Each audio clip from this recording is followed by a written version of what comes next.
Greetings and salutations. I'm Matt, this is JP, and we're working on junk. Hope you enjoy it. If not, I'll just change the channel because we really don't care.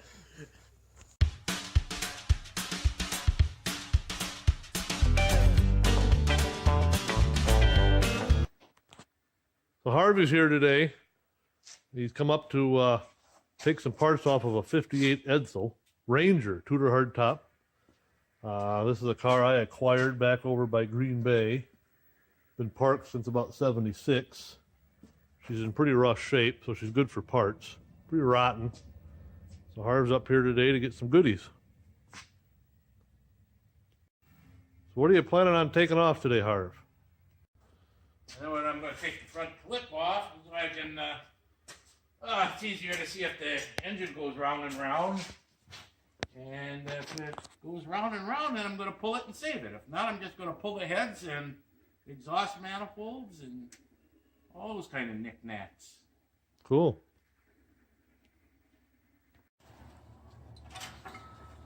Here we go.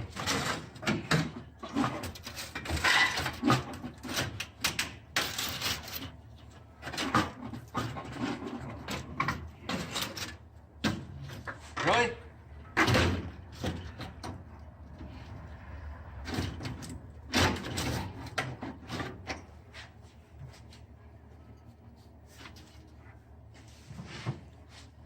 Stubborn bastard!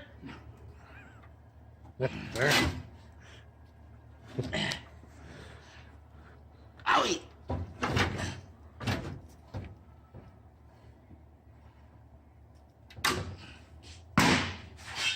Don't scratch the paint. Don't scratch the paint? Now you tell me.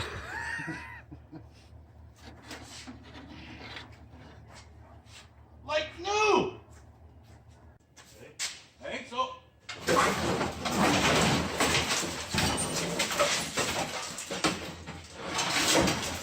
It rolls noise. Look at that! Oh, that one. We got one. Can we build one for you? Yeah. Here it is Harv and Matt's, what should we call it? Graceful restoration. They had the front clip off, so we can get to this engine now, and I'll be able to find out if this thing turns over or not. We can get down here on this crank, get a better angle at it. So I think it's 15/16, isn't it? I think so. So let's see if this turns over. Let's see if it turns over.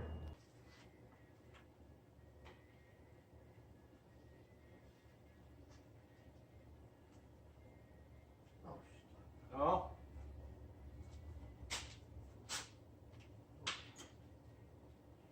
Stuck.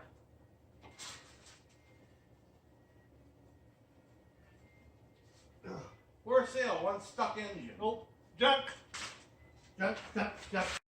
So the motor's stuck, which we kind of figured, but there's still a lot of good stuff left on it. So we're gonna save the water pump. Yep. Pull the cylinder heads because we're going to get these exhaust manifolds off of here because those are Edsel only. And probably the distributor and the carburetor might have some pieces left on it, but she's yeah. I think the secondaries are plugged. I don't know. But there's still some odds and ends that are left of it, even though it's seized up. So here we go. Yeah, I think the pipe is in the way.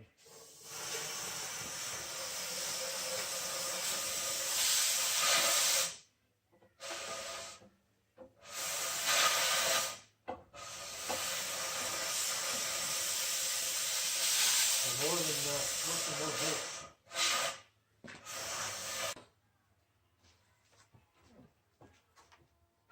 I don't think that mirror is going to get elected again.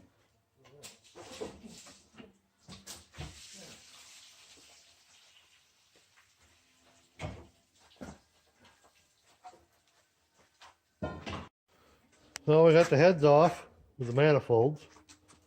So good parts there, and the rest of this is garbage.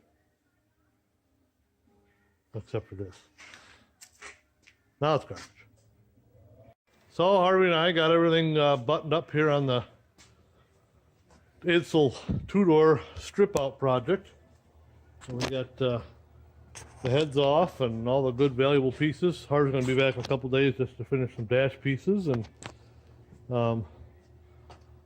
get her all done there. Enjoy yourself, Harvey? Oh, this was fun. Oh yeah, yeah. Most fun I had all year. Yep.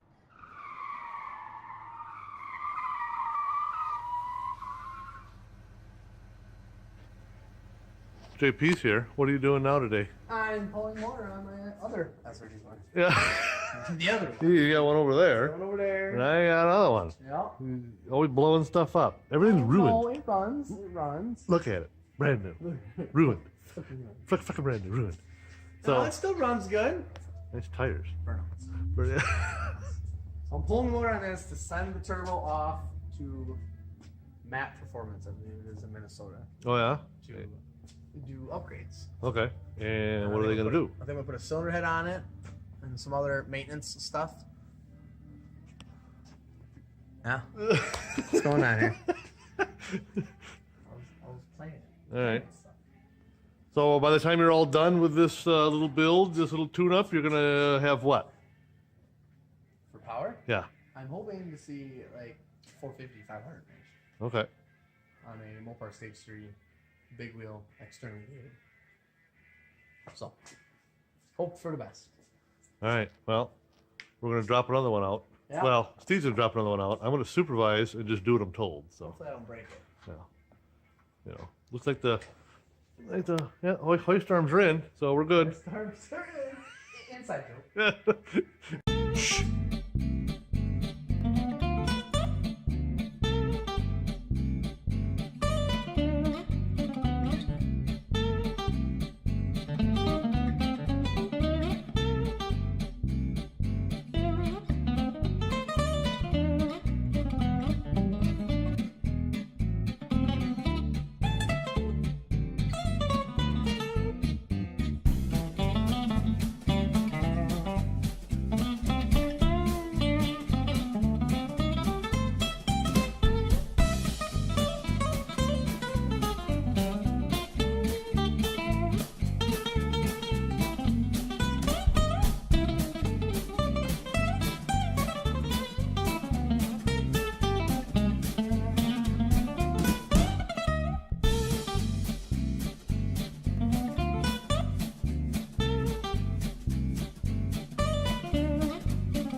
Here we go.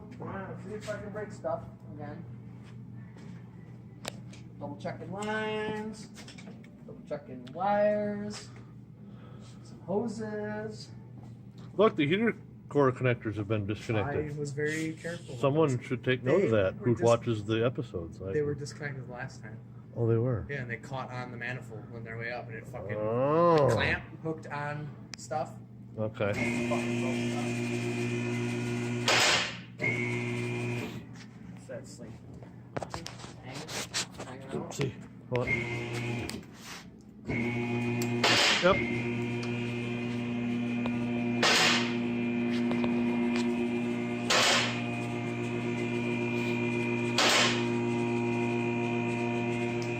Scrap it, that part.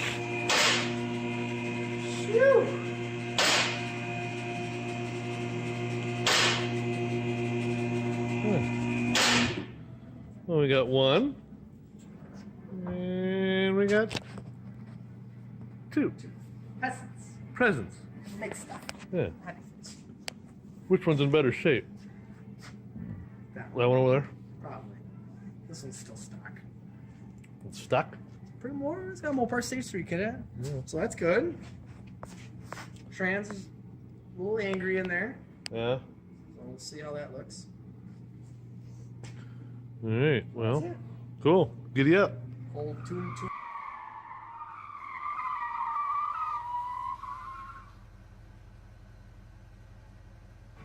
So JP has got the camshafts out of the 400 Pontiac V8 here. Timing covers off.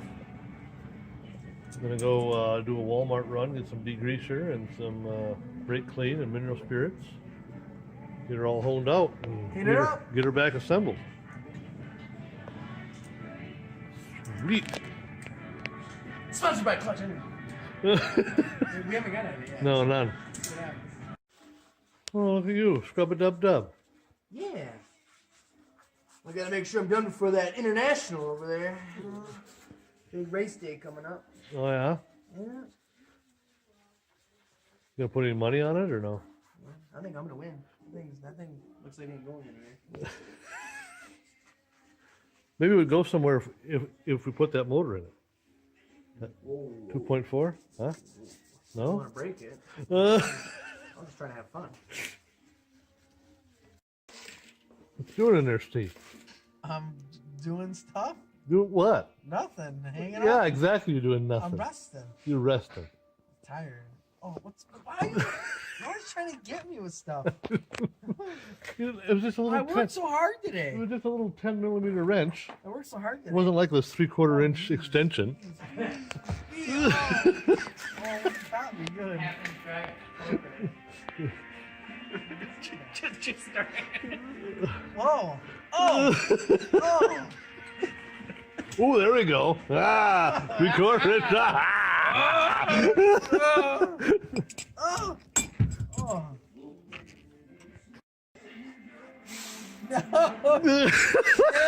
No. No.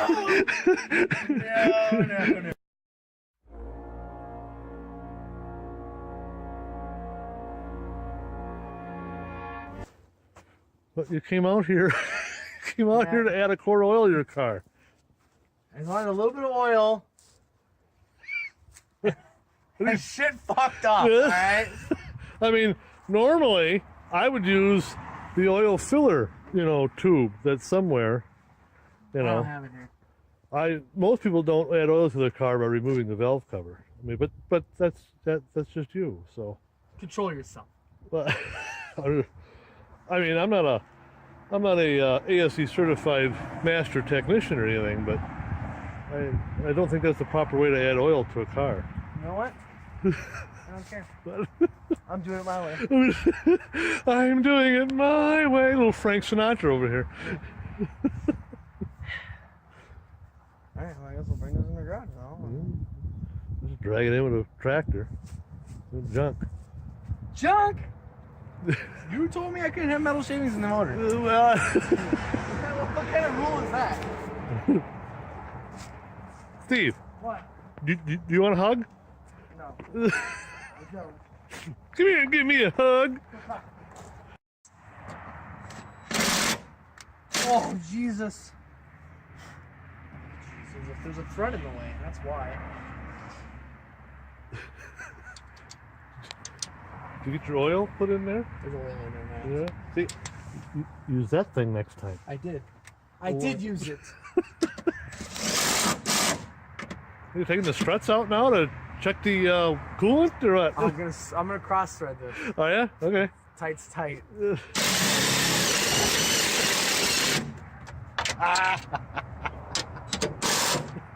That was only, that was two. I don't need any more than that. Alright, everybody. Okay, here we go. This is what you do. You thread it by fingers first. So you don't do what I did on that side.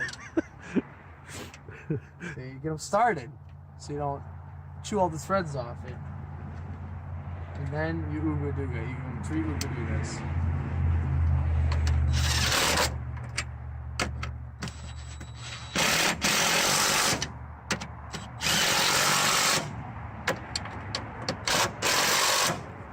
There you go. Look at you. Certified.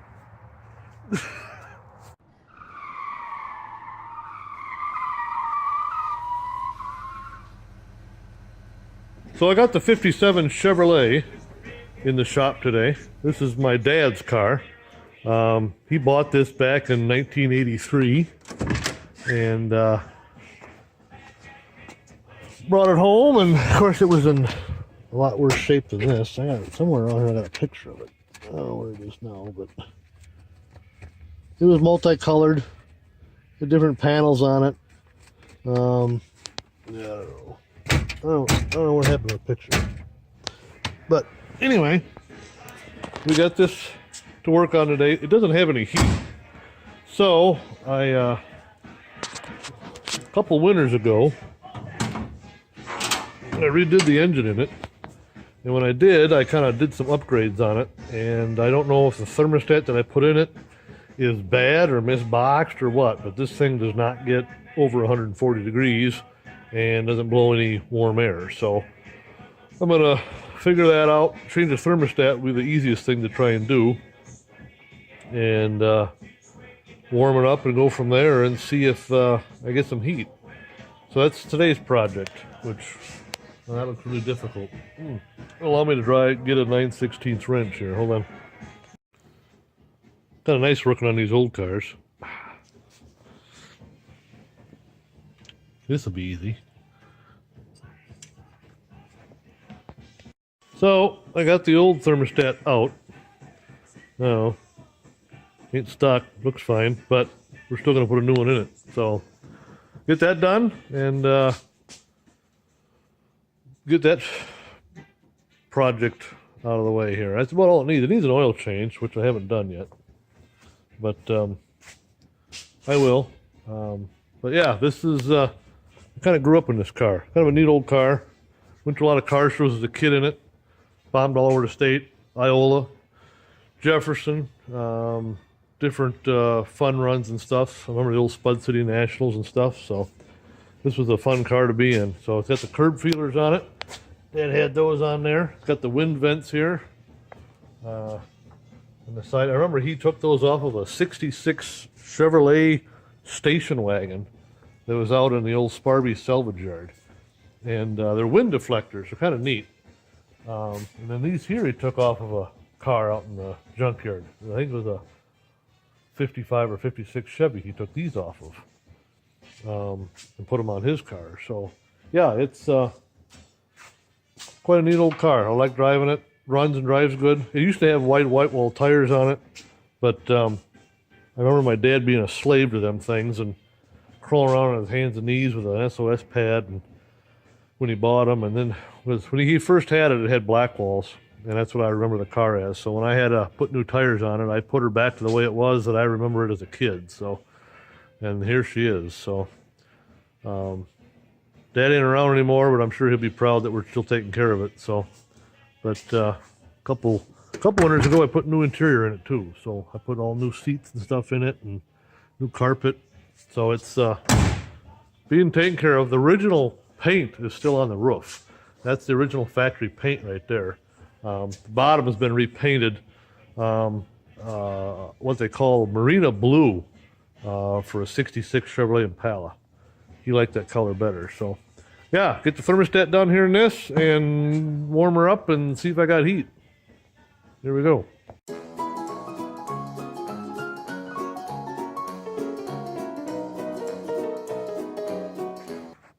Little quick history lesson for you here today. Chilton manuals. We all heard about them. We all know what they are. We've all probably used them. They've been around forever.